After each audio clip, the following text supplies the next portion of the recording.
জবা গাছের কুঁড়ি ঝরে যাওয়াটা একটা বড় সমস্যা। শীত গ্রীষ্ম বর্ষা যাই হোক না কেন সব সময় দেখা যায় এই সমস্যাগুলো। তো কেন এই সমস্যাগুলো হয় আসুন সেই নিয়ে আজকের ভিডিও। নমস্কার, আমি অনামিকা আর আপনারা দেখছেন অনামিকা গার্ডেন। তো চলুন আজকে আমি সেই কুঁড়ি ঝরার সমস্যাগুলো আপনাদেরকে একে একে করে বলি এবং তার সমাধানগুলো আপনাদের কাছে তুলে ধরব।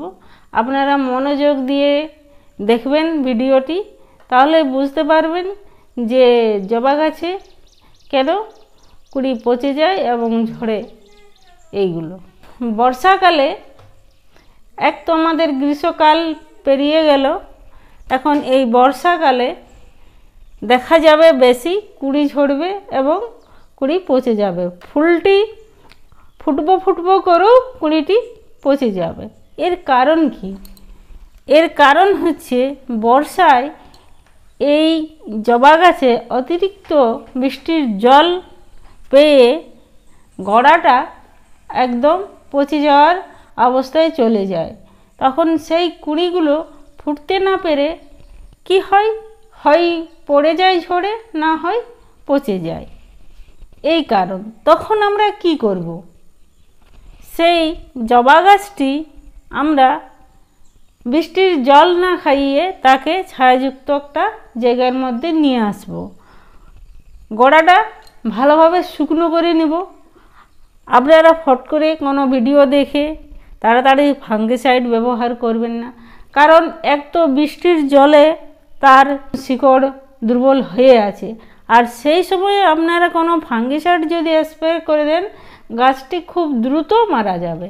তাহলে আমরা মনে ধৈর্য রেখে কি করব না, গাছটিকে আমরা ছায়াযুক্ত জায়গায় নিয়ে এসে মাটিতে খুব শুকনো করব, ভালোভাবে মাটিতে শুকনো করে নেব। তখন দেখবেন কুঁড়ি ঝরার অসুবিধাগুলো আর থাকবে না। তারপরে যখন গাছটি সতেজ হয়ে যাবে তখন হালকা করে সেই গোড়ায় জল দেব। শর্ট করে ফাঙ্গিসাইড দেবেন না, কারণ ফাঙ্গিসাইডের মানে ওষুধ হচ্ছে সূর্যের আলো। আর কি করবেন না, জবা গাছে এই বর্ষায় 3 থেকে 4 ঘন্টা সানলাইট পায় এরকম জায়গায় রাখবেন। কোনো আপনাদের ফাঙ্গিসাইড লাগবে না আমি বলছি, কারণ আমার জবা গাছগুলো দেখে আপনারা বুঝতে পারছেন যে এই বর্ষায় কীরকম ফুল এসেছে কিংবা গাছ কত সুন্দর সুস্থ রয়েছে। তাহলে আমি কি করি না, সবসময় এই মূলের পাতাগুলো, এই যে জবা গাছের গোড়ার পাতাগুলো কি করবেন না কেটে দেবেন। কিছু কাঁচি দিয়ে কেটে দেবেন, না হয় হাতও কেটে দিলে কোনো অসুবিধা নেই।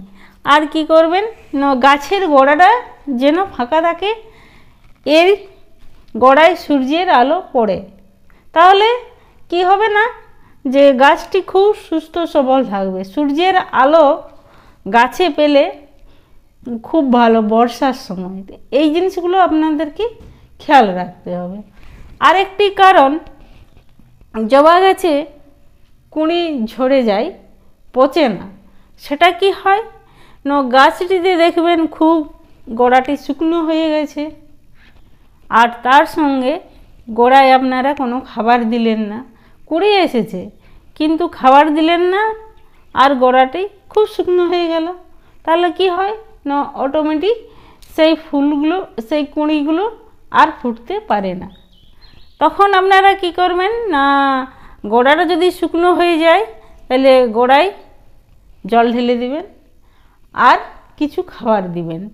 তো বর্ষাকালে কি খাবার দিবেন সেই বিষয়ে আপনাদের কাছে আসছি, পরেরগুলো আমি পরে বলছি। বর্ষাকালে সাধারণত আমরা কি খাবার দিই, যে ফুল আনার জন্যে কলার খোসা ভিজানো জল, সরষার খোল ভিজানো জল, এইগুলো মোটেই দিবেন না। কারণ এক তো বৃষ্টির জলে গাছ ভিজে, আর এইগুলো যদি আমরা ব্যবহার করি তাহলে কি হবে, তাড়াতাড়ি মানে এটাতে ফাঙ্গাস লেগে যাবে, শিকড়গুলো পচতে শুরু হবে। তাহলে আমরা ভয় না করে কিছু রাসায়নিক খাবার গাছে দেব, কিছু সামথিং, অত বেশি না।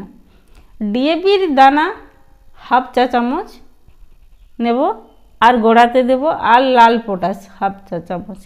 এটি আমি 5 দিন অন্তর কিংবা 10 দিন অন্তর, মানে গাছ দেখে আপনারা করবেন। যদি বড় গাছ হয় তাহলে 5 দিন অন্তর দিবেন, তাতে ফুল প্রচুর আসবে। আর যদি ছোট গাছ হয়, এরকম ছোট গাছ হয়, তাহলে 10-12টি দানা দিলেই হবে। আর চা চামচের হাফ চামচ পটাশ দিবেন 5-6 দিন অন্তর, দেখবেন এরকম ফুল আসবে। আর রাসায়নিক খাবার দিলে গাছে কোনো ক্ষতি হয় না। তো আপনারা অনেক বেশি যদি খাবার দেন তাহলে তো অবশ্যই খারাপ হবে, মানুষেরও তো হয় অনেক বেশি খাবার খেয়ে নিলে। তাহলে বুঝে শুনে আমাদেরকে এই জবা গাছে এই বর্ষায় এইগুলো পরিচর্যা করতে হবে। আর ভুলেও যদি আপনারা খোল পচানো জল আর কলার খোসা ভিজানো জল দিয়েছে, তাহলে গাছটি খুব তাড়াতাড়ি মারা যাবে। আর আরেকটি ভুল দেখবেন, গাছটি ঝিমে গেছে, এরপর কুঁড়িগুলো ঝরে যাচ্ছে, তখন আপনারা কি করবেন, সেই গাছটি তাড়াতাড়ি নিয়ে আসবেন ছায়াযুক্ত জায়গায়, আর কোনো ফাঙ্গিসাইড স্প্রে করে দেবেন। কি হবে, এক তো দুর্বল শিকড় হয়ে আছে, আর যখনই আপনারা ফাঙ্গিসাইড কিংবা কোনো সেরকম জিনিস স্প্রে করবেন, খুব দ্রুত গাছটা মারা যাবে। তো আমি বলছি, সূর্যের আলো থেকে আর কোনো বড় কীটনাশক হতে পারে না। তো সূর্যের আলো ধীরে ধীরে গাছে খাওয়ান। সেরকম যদি গাছ আপনাদের হয়ে থাকে, ঝিমিয়ে গেছে, তাহলে দেখবেন আস্তে আস্তে সুস্থ হয়ে যাবে। আমি কয়েকটি গাছ এরকমভাবে বাঁচিয়েছি এবং সেই গাছগুলোতে খুব সুন্দর ফুল আসছে, তার মধ্যে এই গাছটিও আমার একটি। তো এই জন্যেই আপনাদেরকে ভিডিওটা করছি। এই গাছটিতে আমার কুঁড়িগুলো খুব ঝরে গেছিলো এবং পচে গেছিলো, ফুল আসতেছিল না।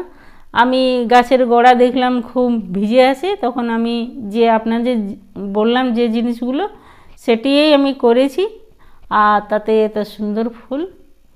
তো আজকে এই পর্যন্তই। আপনাদের কাছে যে সমাধানগুলো বললাম, আবার কোনো একটি ভিডিও নিয়ে আসবো। আর সম্পূর্ণ ভিডিওটা দেখার জন্য আপনাদেরকে অনেক অনেক ধন্যবাদ, নমস্কার। আর ভিডিওটা যদি আপনাদের ভালো লেগে থাকে তাহলে অবশ্যই একটি লাইক করবেন।